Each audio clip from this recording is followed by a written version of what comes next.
kwake Yesu nasimama. Shalom, shalom. Bwana Yesu apewe sifa. Ni Mwalimu Chris Deogratis, nikukaribishe tena katika mwendelezo wa ushuhuda wa kweli, ushuhuda wa dada Naya Wanjiru kutoka nchini Kenya, ambao umefunua siri za nyakati tatu za kuomba maombi ya kimkakati, maombi yenye nguvu, maombi ambayo ni hatari zaidi kwa ufalme wa giza, maombi ambayo mwombaji akiomba wakati huo, ikiwa amezaliwa mara ya pili, anaishi maisha safi mbele za Bwana, basi maombi yake hugeuka na kuwa hatari zaidi ya bomu la nyuklia, bomu la maangamizi, ukiangamiza na kuteketeza kazi zote za adui. Na sasa tunaangalia muda wa tatu, au ni saa nyakati ya tatu, ambayo ni kuomba maombi. Maombi yanakuwa ya kimkakati zaidi, yanakuwa na nguvu zaidi kuliko wakati mwingine. Karibu. Hebu nikueleze kuhusu wakati wa tatu wa maombi katika siku wenye nguvu zaidi katika ulimwengu wa roho. Huu umebeba tukio moja muhimu sana kihistoria lililotokea miaka takriban 2000 iliyopita, ambalo ni chanzo cha nguvu kubwa za kiroho katika ulimwengu wa roho. Ni saa 9 kamili alasiri. Huu ni muda ambapo Bwana Yesu alikufa msalabani. Huu ndio muda ambapo Bwana Yesu alilia kwa sauti kuu akisema, imekwisha, na kaitoa roho yake. Ni kwa sababu ya kile kilichotokea muda kama huu, yaani saa 9 kamili alasiri, kubeba mamlaka kubwa sana ya kiroho kuliko nyakati nyingine za siku. Kwenye ufalme wa giza tuliambiwa kuwaogopa na kuepuka Wakristo waliokuwa wakiomba saa 9 kamili alasiri kila siku. Tuliambiwa huu ni muda wa rehema za kimbingu, na saa ambayo damu ya Yesu hunena mema kwa nguvu zaidi kuliko muda mwingine wowote. Ni muda ambapo milango ya mbinguni inakuwa wazi zaidi ili kupokea na kujibu maombi ya wateule na vilio vya waumini. Hebu niwaeleze nini nilichokiona wakati wa maombi ya saa 9 kamili alasiri nilipokuwa katika ufalme wa giza. Kulikuwa na mtu Mombasa aliyeitwa Mchungaji Samuel. Alikuwa mtu mzima wa umri wa miaka takriban 70. Hakuwa na jengo la kanisa, hakuwa na kusanyiko kubwa la waumini, lakini watu walimjia toka pwani yote kuhitaji maombi. Na aliwaombea, mambo yalitokea, magonjwa yaliponywa, maumivu ya kipepo yaliwaachia, upenyo wa kifedha ulirejea kwao. Kiongozi wetu wa uchawi alitaka kujua kwa nini maombi ya mtu huyu yalikuwa na nguvu sana. Kwa hiyo alitutuma ili tukafuatilie kile tulichokiona kwake. Nitawaeleza hapa. Mchungaji Samueli alikuwa amejiwekea kama tabia yake kuomba kila siku saa 9 kamili alasiri bila kukosa. Saa 9 kamili alasiri aliacha chochote alichokuwa anafanya na kwenda katika chumba chake cha maombi na kuomba angalau nusu saa. Na maombi aliyokuwa akiomba muda huo yalijikita katika kazi iliyomalizika msalabani. Angeanza kwa kumshukuru Mungu kwa kujitoa kwake, kumtoa Yesu Kristo. Aliachilia damu ya Yesu katika mambo mbalimbali. Alitangaza kwamba kwa nguvu ya msalaba kila laana imevunjwa, kila minyororo imevunjwa, kila deni limelipwa. Nguvu za kiroho zilikuwa zinaachiliwa na Mungu kwenye maombi hayo. Ilikuwa zaidi ya nguvu zote nilizowahi kuziona. Ilikuwa kama mbingu yote imeshuka kutimiza maneno ya mchungaji huyo. Ilikuwa ni kama vile sauti ya Yesu mwenyewe ikiongea kwa sauti kuu zaidi ya changamoto zote, zaidi ya magonjwa yote, zaidi ya laana zote na manuizi yote ya kichawi. Nilipambana kuzuia maombi yale, nilipambana kutengeneza uharibifu, nilijitahidi kumfanyia asahau muda wa kuomba. Nilijaribu sana kumfanya awe busy muda wa maombi, lakini sikufanikiwa. Hakuna kilichofanya kazi kwake. Mtu huyu alikuwa mwenye nidhamu sana, na maombi hayo alikuwa amejitoa sana kwa ajili ya maombi hayo, kiasi kwamba hakuna kitu kingeweza kumzuia. Na majibu yaliyoongea yenyewe. Watu waliomjia waliokuwa wamefungwa na nguvu za kichawi waliwekwa huru kabisa baada ya maombi ya mara moja tu. Watu waliokuwa wagonjwa kwa miaka mingi waliponywa mara moja. Wale waliokuwa katika laana na vifungo vya kiuchumi walianza kuona mpenyo wa fedha ndani ya siku chache. Nilipomuuliza kiongozi wangu wa uchawi kwa nini maombi ya saa 9 kamili alasiri yana nguvu sana, aliniambia jambo moja ambalo kamwe sitaweza kulisahau. Alisema, saa 9 kamili alasiri mbingu zinakumbuka kila alichofanya Yesu msalabani, na Mkristo akiomba katika muda huo huomba sambamba na tendo kubwa sana la upendo, udhihirisho wa nguvu kubwa sana, ushindi mkuu ambao kamwe haujawahi kupatikana. Akaendelea kunieleza, damu ya Yesu hupiga kelele zaidi muda huu wa saa 9 kamili alasiri kiasi kwamba hatuwezi kushindana nayo. Hii ndio nguvu ya maombi ya saa 9 kamili alasiri. Unakuwa unaomba sambamba na saa za kazi iliyokamilishwa msalabani. Unakuwa unaomba sambamba na mamlaka kubwa ya damu ya Yesu iliyomwagwa msalabani saa hiyo. Unakuwa unaomba katika wakati ambapo rehema za Mungu ni kubwa sana muda huo. Inaachiliwa kwa watu kwa nguvu kubwa sana na inapatikana kirahisi sana muda huo. Kwenye tamaduni nyingi za Wakristo huita huo muda kuwa ni saa au muda wa rehema. Na nataka nikueleze kwamba kutokana na uzoefu wangu niliokuwa nao katika ufalme wa giza, mambo hayo yote ni kweli kabisa. Ni ukweli usio na shaka yoyote. Saa 9 kamili alasiri ni muda ambao katika roho ambapo rehema hujitukuza, yani huwa kubwa na kushinda zaidi ya hukumu. Saa 9 ni muda ambapo damu ya Yesu huongea kwa niaba yako Mkristo. Saa 9 ni muda ambapo mambo yasiyowezekana yanawezekana. Hebu nikupe ushuhuda mwingine unaodhihirisha nguvu ya maombi ya saa 9 alasiri. Kulikuwa na mama mmoja Mombasa aliyeitwa Mama Furaha. Huyu alikuwa na kijana wake ambaye alizama kabisa katika ugaibu wa madawa ya kulevya. Kijana huyo aliwahi kwenda mara nyingi katika vituo vingi vya kumsaidia ili aache ugaibu huo, lakini hakuweza kuacha wala hakuna chochote kilichomsaidia. Alikuwa ameibwa, ametekwa na nguvu za giza, nguvu za kichawi toka katika familia yake. Alikuwa katika mahusiano yaliyovunjika na hakika alikuwa anaelekea mauti yake. Mama Furaha alikuwa ameomba kwa miaka mingi kwa ajili ya mwanae. Alikuwa amefunga sana, amelia sana, lakini mwanae hakusaidika chochote. Aliamua kumpeleka kijana wake kwa watumishi mbalimbali wa Mungu kwa maombezi, lakini hakusaidika kabisa. Hakuna kilichobadilika. Hilo lilimfanya aanze kukata tamaa. Lakini siku moja kwa bahati nzuri, ndugu mmoja alimweleza juu ya siri ya kuomba saa 9 kamili alasiri kila siku. Ndugu huyo alimsisitiza Mama Furaha kutokosa kuomba maombi katika saa hiyo ya huruma, na alimsihi sana akiwa katika maombi hayo ajikite zaidi katika kuachilia na kualika damu ya Yesu kwenye maisha ya mwanaye ambao uthamani wake ulikuwa umeibwa na adui. Mama huyo alianza kuwa anatega kengele ya simu yake ili saa 9 kamili alasiri kila siku kengele yake inapolia ilie na kumshtua.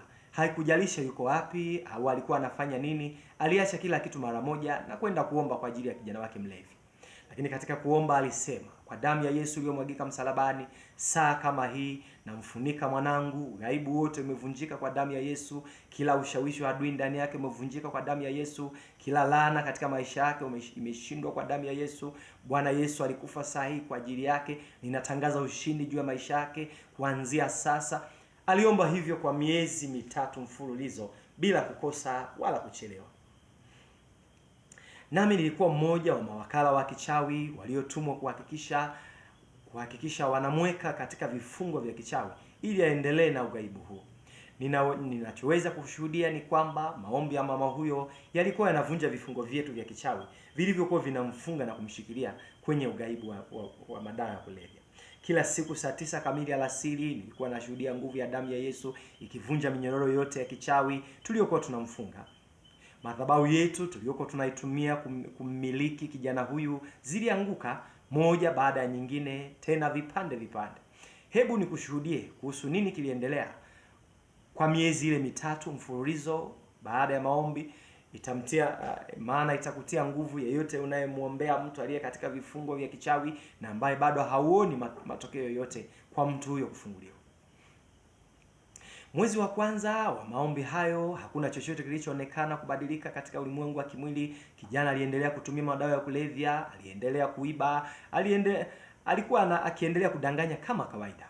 Lakini kile ambacho Mama Furaha hakujua ni kwamba katika ulimwengu wa roho, kila siku saa 9 kamili alipokuwa anaomba kwa ajili ya kijana wake, minyororo ya kichawi iliyomfunga mwanae ilikuwa inalegea na ikikatika kidogo kidogo. Mpango wa kishetani juu ya maisha ya mwanae ulikuwa unavunjika kidogo kidogo. Mikataba ya kichawi aliyokuwa ameingia bila kujua kwa sababu ya kutumia madawa ya kulevya ilivunjika. Nakumbuka hofu ilikuwepo kwenye baraza letu la chama cha kichawi pale tulipokuwa tunakutana kujadili jambo hili. Katika maombi ya kila siku saa 9 kamili tulikuwa tukipoteza umiliki juu ya mtu huyu, na tunafahamu kwa nini na hatukufahamu kwa nini maombi ya mwanamke huyu yalikuwa na nguvu za ajabu. Ghafla mmoja kati ya mapepo wakubwa wa ufalme wetu waliokuwa kwenye kikao aliongea akasema, huyo huomba muda ambapo damu ya Yesu hunena sana mema juu ya watu wake kiasi hatuna uwezo wa kushindana na damu hiyo. Kila tunapotakiwa kufanya ni kumvunja moyo na kufanya akate tamaa kabla upenyo mkubwa haujapatikana kwake. Hivyo mwezi uliofuata baada ya kikao hicho tulikoleza mashambulizi yetu dhidi ya Mama Furaha. Tulimtupia roho za kukata tamaa, tulimfanya awe na mashaka kama maombi yake yanasikilizwa na kujibiwa. Tuliwafanya majirani zake wamkatishe tamaa kwa kumwambia maneno ya kukatisha tamaa kama vile mwanao hafai tena, mwanao ameshaharibika, inafaa ukubali tu kwamba mwanao atakufa akiwa gaibu wa madawa ya kulevya na maneno mengine mengi. Tulijitahidi sana kupinga maombi yake, hata kwa kumfanya yeye mwenyewe kuwa mgonjwa sana ili ashindwe kuomba mnamo saa 9 kamili alasiri. Kwa bahati mama huyu hakuacha kuomba, na kulikuwa na nyakati ambazo aliomba kwa kulia wakati wa maombi yake ya saa 9 kamili. Wakati mwingine aliomba kwa machozi ya maumivu makali, lakini hakukosa kuomba hata siku moja. Na kila siku saa 9 alasiri katika kuomba angeomba maneno yale yale: kwa damu ya Yesu mwanangu yuko huru, sijali kile ninachokiona, sijali vile watu wanavyosema, naamini kwamba damu ya Yesu ina nguvu zaidi ya ugaibu wa aina yoyote. Ndivyo alivyoomba. Mwezi wa 3 tukaja kubaini kwamba tulikuwa tumeshindwa kabisa vita. Madhabahu zote tulizotumia kummiliki na kumshikilia kijana yule ziliteketezwa kabisa. Minyororo yote ilikuwa imevunjika kabisa. Kilichobaki kilikuwa ni kijana huyo tu kufanya maamuzi na kuanza kutembea katika uhuru ambao ulishapatikana katika ulimwengu wa roho kwa msaada wa maombi ya mzazi wake.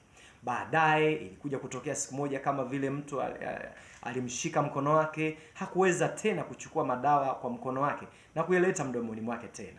Ghafla alianguka chini, akalia na kusema, nahitaji kukombolewa na namhitaji Yesu. Na jioni ile akaondoka na kwenda nyumbani kwao, na alimwambia mama yake kwamba yuko tayari kwenda katika vituo vya malezi vya Kikristo kwa ajili ya mafunzo na urejesho zaidi. Kuanzia siku ile na kuendelea hakuwahi tena kurudi katika utumiaji wa madawa ya kulevya. Alikombolewa kabisa, na sasa ni mchungaji anayewasaidia watu waliokwama kwenye vifungo vya ugaibu wa madawa ya kulevya. Hiyo ndio nguvu ya maombi ya saa 9 kamili alasiri. Huu ni muda ambapo damu ya Yesu hunena zaidi juu ya watu wake. Huu ni wakati ambapo magumu yote huinama mbele ya kazi iliyomalizika msalabani. Huu ni muda ambapo rehema na huruma huziondoa laana zote, ulevi wote na vifungo vyote.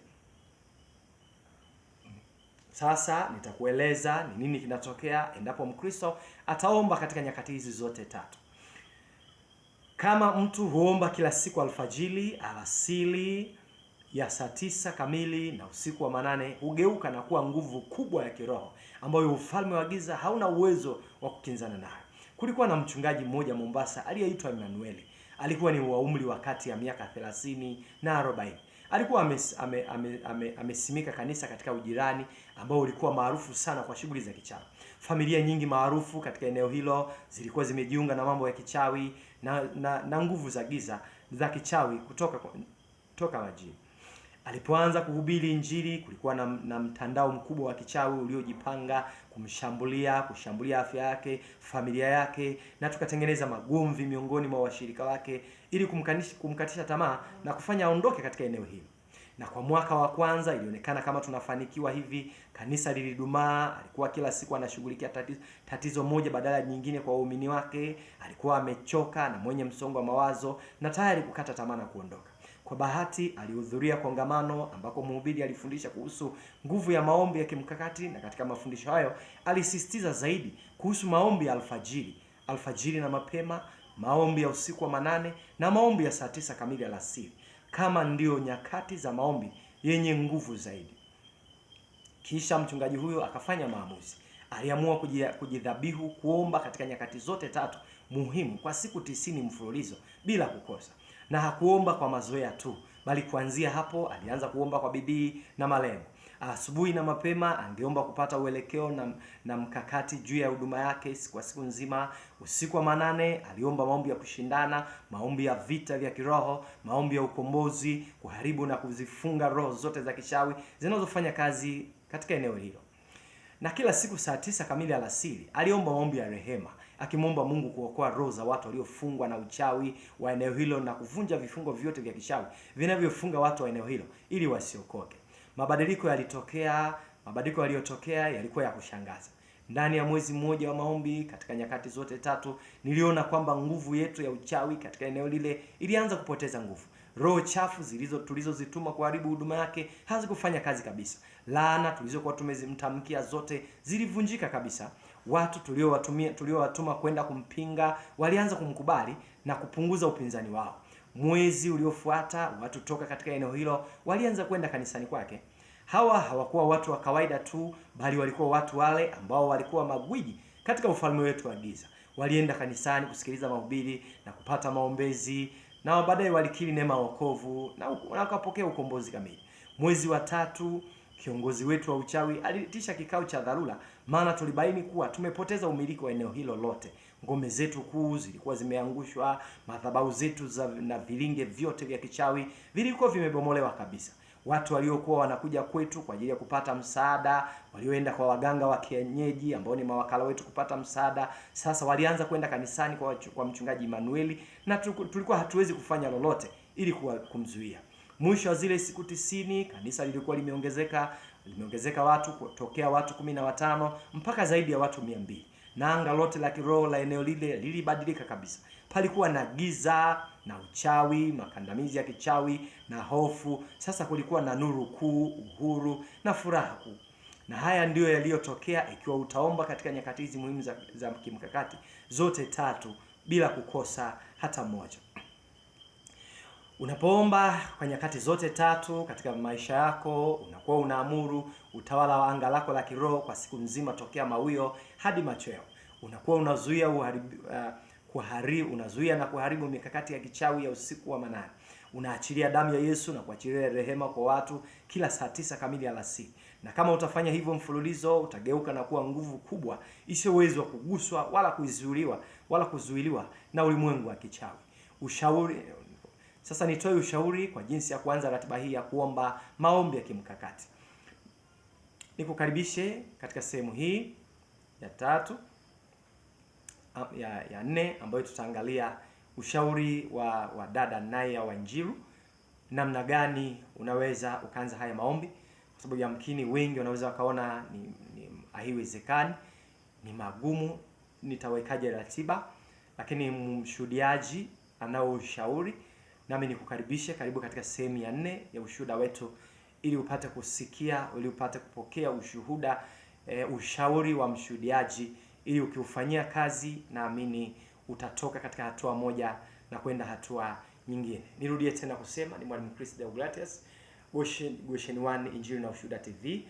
Nikukaribishe sana. Kama ni mara yako ya kwanza, karibu subscribe channel yetu, ili unapoleta shuhuda nyingine nzuri ambazo Bwana amekwisha kutupa, na tunapoleta mafundisho ya utakatifu, uweze kusikia, uweze kupokea, uweze kutoka kwenye wokovu wa bandia. Wokovu wa bandia ni ule wokovu unaposema nimeokoka hali umebatizwa kwenye visima, umebatizwa kwenye vikombe, umebatizwa kwa njia ya utatu, unasherehekea Krismasi, unajipamba kama Yezebeli, kuvaa wigi, rasta, cheni, shanga, mikufu, pete hata za ndoa. Wote ni ukafiri, hakuna anayejipamba, hakuna anayevalia pete atakayeingia mbinguni hata moja. Makanisa ni mengi, lakini watu mbinguni watu hakuna kabisa. Kwa hiyo naomba nikusihi, popote unapotusikia, pengine umebatizwa kwa ubatizo wa kuzimu, aidha wa vikombe, wa utatu au wa visima, ninaomba nikukaribishe mahali popote unapotusikia. Unaweza ukatuwasiliana nasi kwa njia ya simu na tutakufikia mahali popote ulipo, mkoa wote, pengine hata nje ya nchi. Bwana atafanya njia, tutakufikia nawe utabatizwa ubatizo wa kweli. Ubatizo wa kweli unatakiwa ubatizo hali umeamini Injili, umesikia Injili, umeiamini, umemwamini Yesu Kristo, umetubu dhambi zako, umemkiri Yesu kwa Bwana Mwokozi wa maisha yako, halafu ubatizwe katika maji yaliyo hai. Naposema maji yaliyo hai, maana yake ni maji yanayotiririka katika chanzo chake cha asili. Halafu pia ubatizwe kwa jina la Yesu, sio kwa jina la Baba na la Mwana na la Roho Mtakatifu, la hasha. Unatakiwa kubatizwa kwa jina la Yesu. Ukiwa na swali katika haya, ni kukaribisha katika channel yetu kupitia comments, tutafundishana na Bwana atakuweka huru, maana anasema utaijua kweli, nayo kweli itakuweka huru. Karibu. Shalom shalom. Karibu katika sehemu ya 4, tuendelee kujifunza. Tunani milele tunani